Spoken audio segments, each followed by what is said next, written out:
Hey everyone, welcome back to another video. In today's video we're going to go and cover the relics in season 14, whether the priority has changed since the last season and how you should approach the current rebate chests. So with the current, seems that now the rebate chests have been the same consistently for the whole season, and perhaps even for the half of the previous season. I wasn't paying much attention to it, but the current season has been so far very consistent that in every single relic rebate chest has been the same, which means it featured both Magatama, Banner, Sarcophagus and Kusanagi, whereas in the past they have been rotating and it wasn't really clear whether the other one will show up, whether you should start working on it or it will not show up ever again.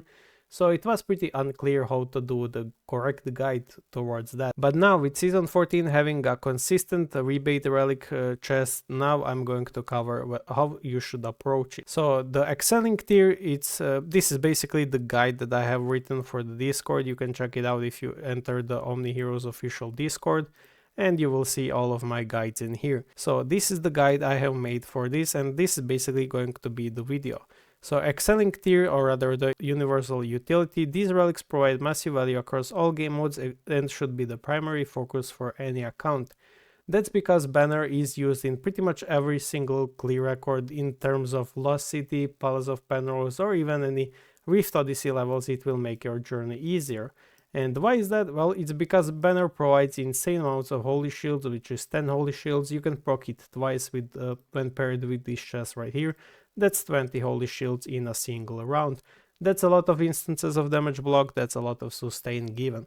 It also provides defense break, which is pretty nice. The relic damage increase is pretty minimal and doesn't do much, but the Deity Slayer, which is ignoring 100% defense when attacking a target, is also a nice passive when it comes to some of the PvE levels, especially in Lost City and especially in the Forgotten Lands, where bosses have a lot of defense stacked up. The Planner Gate is not really easy to get for free-to-play players because it only happens once a season, which is going to be now on week 7 as far as I know, as far as I have been told. So you will have to get 60,000 diamonds for only a single copy, and that's like every season repeat. So it's harder to get to a high tier for free-to-play players, but it's definitely worth it because starting at 4 stars it's becoming pretty much Kusanagi and even better. But the true value lies at 7 stars, which is when it starts to become really hard to deal in PvE and PvP. So at 7 stars you get immunity to active damage in the first 2 rounds, which is really insane in both Lost City chapters and in PvP. So yeah, this is why Planner Gate is really recommended to summon every single time you get a chance to get it. Just get it. It's a worthy investment if you're going to play for a long time. So for looking forward, it's definitely worth summoning on whenever you have the Fate Summon available, which as I said is going to be happening in week 7 allegedly. So the next after Banner and Planner Gate have been covered, the minimal level for Banner is 3 stars, but ideal is 5 stars for you, that you can get it up to 7 or 9 stars. But 9 stars is truly the goal to get it, that's why it has plus in here, which means basically get it as high as possible if you are able to. Then we have Magatama, which is a minimal requirement of 3 stars, but it becomes really good because of the Flame passive. However, issue is Magatama has been slowly fading away from the PvE, or rather from the Rift Odyssey. It's still good in PvE such as Celestial Trials, Forgotten Lands and Lost City and missions, but issue is it's been not as good in Rift Odyssey as it has been in the past and in the Abyss Crusade levels. It's still really good in PvP because of the Last Words effect, but for this to get true value you need to get it 6 stars or 8 stars even. So if you're caring for PvP, this is for 6 stars. Magatama is quite expensive for the PvP. Then we have Sarcophagus, which is just 2 stars, really cheap, one of the best relics to get early on starting on. It's just 2 stars, which is really easy to get and becomes one of the best relics because in the early game you're using Pandora or Arcane Doorbella, which are the ultimate spammers, and if we take a look at the Sarcophagus, it's pretty much made to be an ultimate spammer booster because it increases the ultimate damage each time ultimate is triggered. So yeah, it's one of the better relics to get, so definitely worth spending on. And then lastly we have Kusanagi in this tier, which is basically everything same as Kusanagi, everything same as Sarcophagus.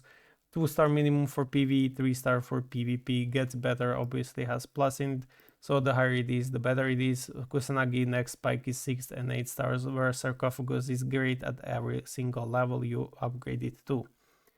And then we have the PvE OK tier in PvP. So in PvE, the reason why Lance is here is because it has dropped down from excelling everywhere. It's not really this tier, but it's not only a PvP relic either. So it's both PvE and PvP good. The issue is investing in it feels bad because these relics are better and these relics in PvP are better. So it's kind of in the middle of everything. The same goes for the Thunderbelt, but Thunderbelt only needs 3 stars for PV, and it cheeses a lot of PV, especially Celestial Trials and Forgotten Lands.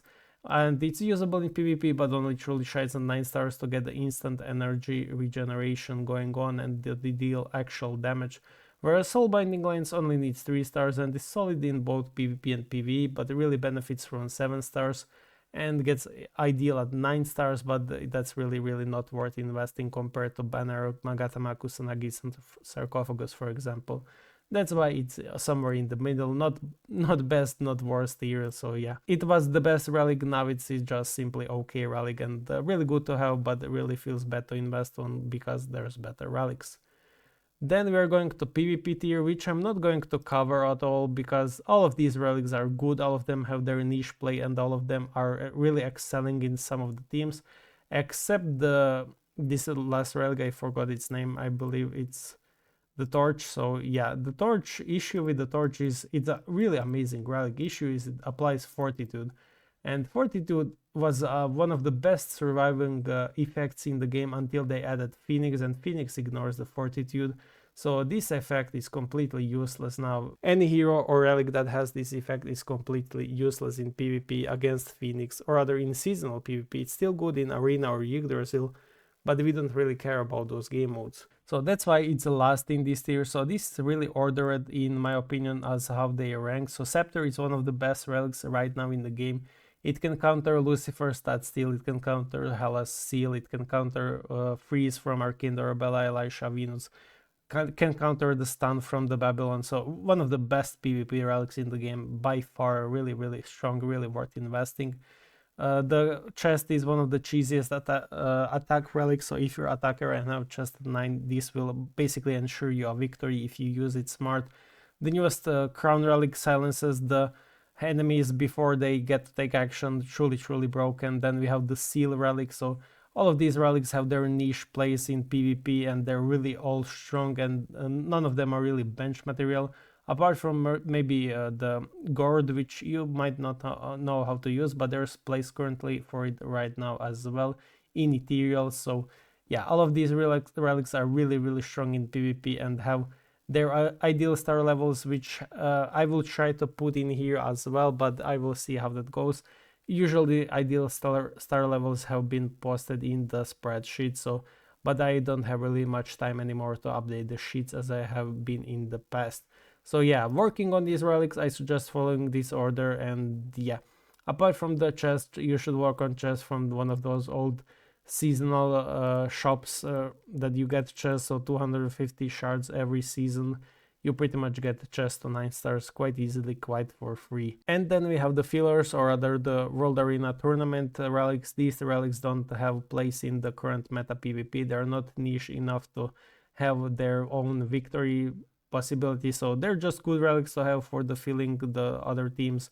Are they worth investing into? Not really. So Judgment Blades are still okay relics, so maybe they should have been good in here instead, but yeah. Apart from that, you don't really care about these relics much. And then skip tier, these relics generally do not warrant investment, so the only possibility is Leviathan at 9 stars because it does provide an instant silence to the enemies, which we can check right here. Mine is 9 stars, as you can see. So it targets 3 enemies and then it silences on them, or rather has 50% chance to silence them for 3 rounds, which is really good, but it doesn't restore 100 energy, so it's basically been fallen off right now. If you don't win the gamble on the silence, that relic is pretty useless. And then we move to the recommended investment order. So this is my investment order that I'm doing on my alt account. Sarcophagus to 2 stars, as I said, really strong relic, really broken and really cheap. Kusanagi, same goes for it. Then we have go for the banner tree, so we have a good relic for both PvP, PvE. and anything that comes on we need sustain. Banner 3 is going to be here for it. Damage wise, we are covered with Kusanagi and Sarcophagus at 2 stars. Magatama 3 for the secondary team with banner pretty much, so we have sustained damage in there as well. And then a note, work on planar gates simultaneously whenever a viable Fate Summon event is active. So while working on these 4 main relics, you also want to work on planar gate if the Fate Summon is viable for you. Then we have phase 2, which is basically covering the cheese with Cauldron. So 2-star Cauldron basically negates every single damage instance ever done to you, which is where is it? Right here. After casting for the next 1 round, damage received by allies will be absorbed by the Cauldron, so this negates everything. You won't be able to be CC'd by Freeze enemy or Kindle Elisha combo won't be able to CC you, so at just 2 stars this relic becomes one of the best counters as long as you proc it instantly. It's best counter to any burst, any CC that happens in the battle. So still worth it to get it to 2 stars. And then Soulbinding Lanes is easily acquired via the World Arena shop, which is why I recommended getting it from there. If you need to finish it 3 stars with some of the rebate, just get it, but World Arena shop has got you covered. And then we have phase 3, which is the PvP level optimization in my opinion. So we work on banner 3, assuming all of these are done. We're working on the banner 5 from 3 to 5, then Sarcophagus and Kusanagi to 3 stars for the PvP effect. They both have the strong phase combo. And then we work on Magatama 6 stars, which is a high tier investment in my opinion. So if you don't want to commit to that, you can also start working on some of these PvP relics. It's completely up to you. So work as you want, ask people for opinions, etc, etc. But that's my ordering that I gave right here. And the last part is the relic resource and the economy. So understanding where some of the relics come from is a big part. For example, this relic right here is a paid relic, so obviously I won't be using these paid relics on some of the relics such as Sarcophagus or Kusanagi or Magatama that are viable for free. I paid for this chest, I'm obviously going to use it for one of these relics that are not currently viable for free-to-play players, so I have an edge with my money spending. Then you also have chests that are currently viable in the Rift Odyssey. They're pretty outdated as far as I know, and they are in the extreme difficulty, so you can work on your chest and Python's mirror from these extreme difficulty relics. It's some small amount of relics, but it's still worth getting. So it's also in the hell difficulty, but it's these low tier relics that are not worth having. So from this chest you can work on your Night Surge or Hand of Tear, it doesn't really matter. None of these relics are really good. Plague Bow is pretty solid in the early to mid game because of the amount of Holy Shield it provides. So yeah, we covered the paid relics, we covered the rebate chest. So from rebate chest, you're going to definitely want to work on these for most of the times, if not all of the times. And then we have the end of season chest, which I can't cover in here, but I have a video on that, rather a short, which what stuff to pick from the end of season. You can watch that. But it's always going to be one of the 2 relics I just mentioned, so either chest or Python's mirror, to work on them for the PvP. So yeah, that was the guide for the relics and the tier list as well in a one. So these 5 relics, best relics in the game by far for the everywhere or other every single content. And then for PvP, Scepter is definitely the winner in PvP. It's one of the best relics right now in the game, followed by the chest if you're attacker, and followed by these 2 niche relics, which really do the job but have high tier investment. So overall, really good that we have finally gotten a rebate that is constantly the same and constantly features all of the same relics. So now I can actually make a solid guide that refers people to what relics to choose, especially in the early game, which is what matters the most. If you're someone in the middle game, you might not end up even needing this, but yeah, it's just my suggestion. So thank you for watching and see you guys in the next one.